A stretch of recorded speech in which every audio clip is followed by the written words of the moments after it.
Have you noticed it? Every time I stop praying, I'm quietly saying, God, I got this.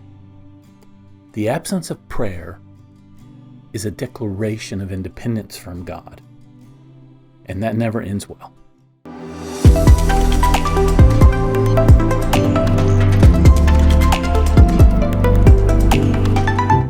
John 15:5.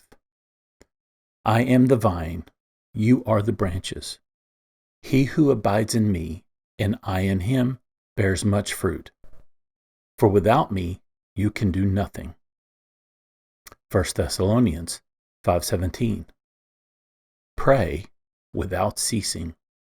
Let's look at this concept with a few points. Number 1, prayer is surrender. Dependence. Prayer is the way a branch admits it needs the vine. Jesus didn't say, without me, you can do a few things. No, he said, without me, you can do nothing. Nothing that lasts, anyway. Nothing that bears fruit. Skipping prayer is like setting out to the sea with no fuel in the engine. Movement might happen, but power will not. The unplugged lamp still looks like a lamp, but it can't shine. Prayer is the hidden cord that's plugged into the presence and power of God.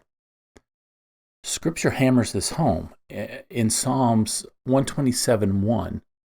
Unless the Lord builds the house, they labor in vain who build it. Wisdom isn't just intelligence. It's deference. Proverbs 3:5-6.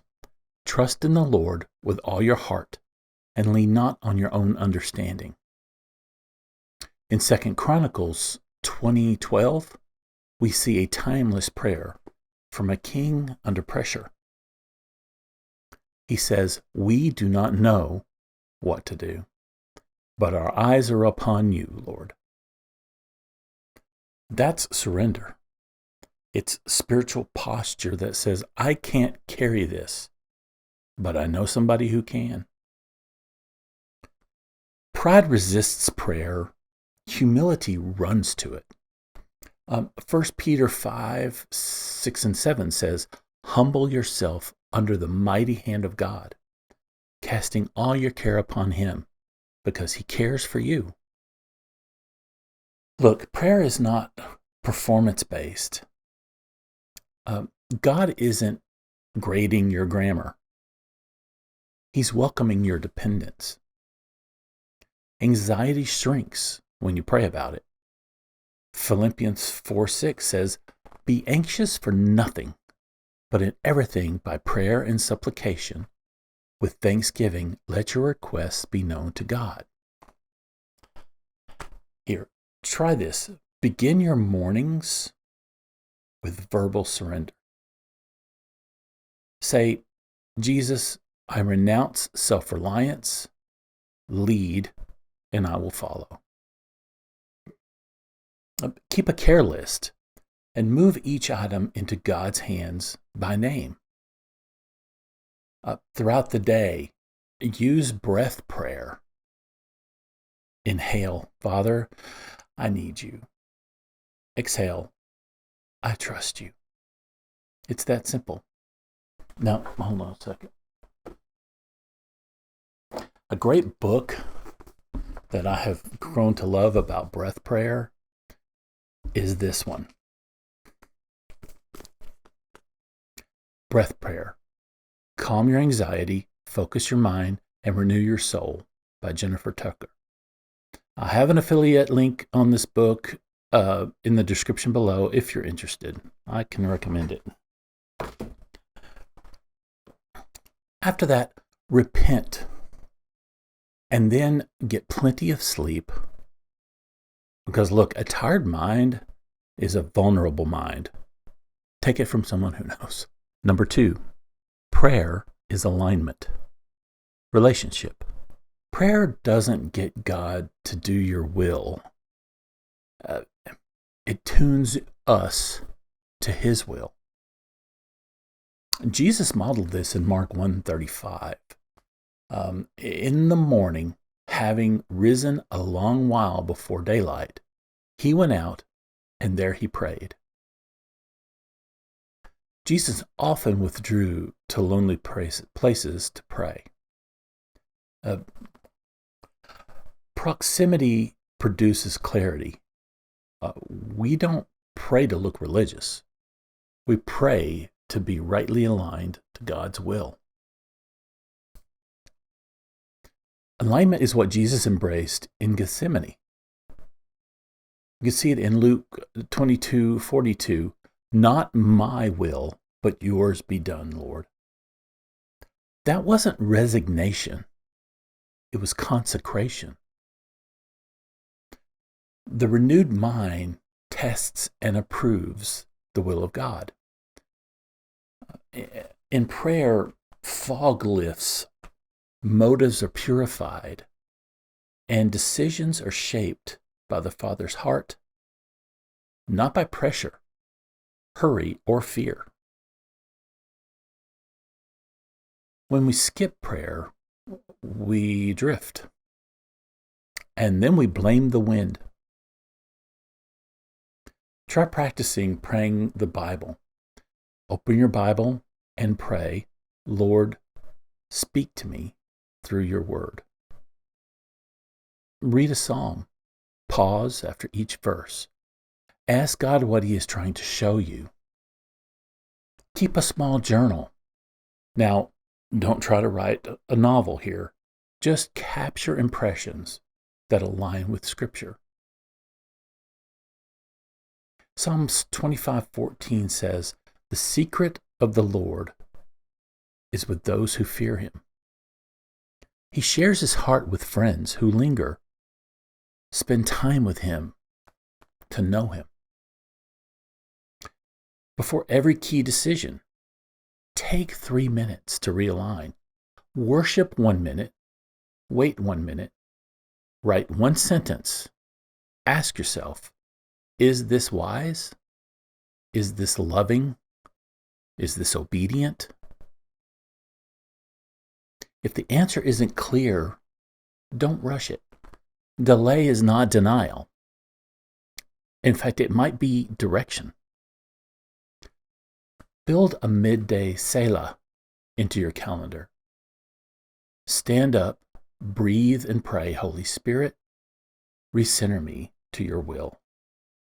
Number 3, prayer is access to power, authority. Heaven partners with those who pray. James 5:16 tells us that the effective, fervent prayer of a righteous man avails much. In that, James also points to Elijah, an ordinary man who prayed and weather systems responded. In Acts 4, the church prayed and the place shook. They were all filled with the Holy Spirit and then spoke the word of God with boldness. Power is not a personality trait. It's a byproduct of a union with the Lord's will. Authority flows from identity. In Luke 10:19, Jesus gives his disciples authority to trample on serpents and scorpions and over all the powers of the enemy. Paul tells us in Ephesians 6 to be strong in the Lord and in the power of his might. Then he ties that strength to armor and praying always in the Spirit. Pray the word. Pray in faith. And yes, pray in the Spirit as God gives utterance. That's what the Word of God says. Authority isn't volume, it's agreement with Jesus. I'm sorry. Lost my train of thought. Let's get it back. Breakthrough often rides in on persistence. Jesus told a parable that men always ought to pray and not lose heart. You keep asking, you keep seeking, Keep knocking. Speak to the mountains with believing prayer and practice, binding and loosing in alignment with Scripture and the Holy Spirit. Praying isn't a vending machine. It's a covenant conversation. Yes, God delights in answering His children, the meaning for us today. If prayer is surrender, alignment, and power, then prayerlessness is pride, drift, and weakness. Here's a simple rhythm to rebuild your altar. In the morning, take 10 minutes to worship one song, read one chapter of the Word, and pray with honest, heartfelt prayer. Your midday alignment, take 3 minutes and step away. Breathe, Holy Spirit, recenter me. And pray through any battles or needs you may be facing. In the evening, take 5 minutes and thank God for specific graces. Search your heart and repent. Release people you're holding anger or unforgiveness toward. And by the way, forgive yourself. There's power in that. Don't hold a grudge against yourself. Don't blame yourself and live in guilt. God didn't call you to that. A call to action. Challenge. So, hey, I haven't got it all together either. I struggle with this daily. So I'd like for you to join me in a 7-day plug back in challenge. I call it the 10-10-10. 10 minutes in the Word, 10 minutes in worship, 10 minutes in prayer. And type "I'm plugging back in" in the comments if you're joining me. I'd love to hear from you. Let's pray. Father, in Jesus' name, I repent for living like I don't need you. I renounce self-reliance and the lie of independence. Jesus, you are the vine, and I am the branch. Holy Spirit, teach me to pray, ignite hunger, establish holy habits, and align my heart with the will of the Father. I receive your peace, your wisdom, and your power. Use my life to shine your light. In Jesus' mighty name I pray. Amen. We hope you've been encouraged by this Bible-centered content. If you haven't already, please consider subscribing to Follow the Way. We post new Bible verse teachings every week to help you keep Christ at the center of your daily walk. Let us know in the comments how this verse spoke to you. We'd love to hear from you, and we'd love to pray for you. And if you'd like to support this ministry, visit our Buy Me a Coffee page at www.buymeacoffee.com/followthewaybm. The link is also in the description below. May the peace of Christ fill your heart today and always. Be blessed and be a blessing to others.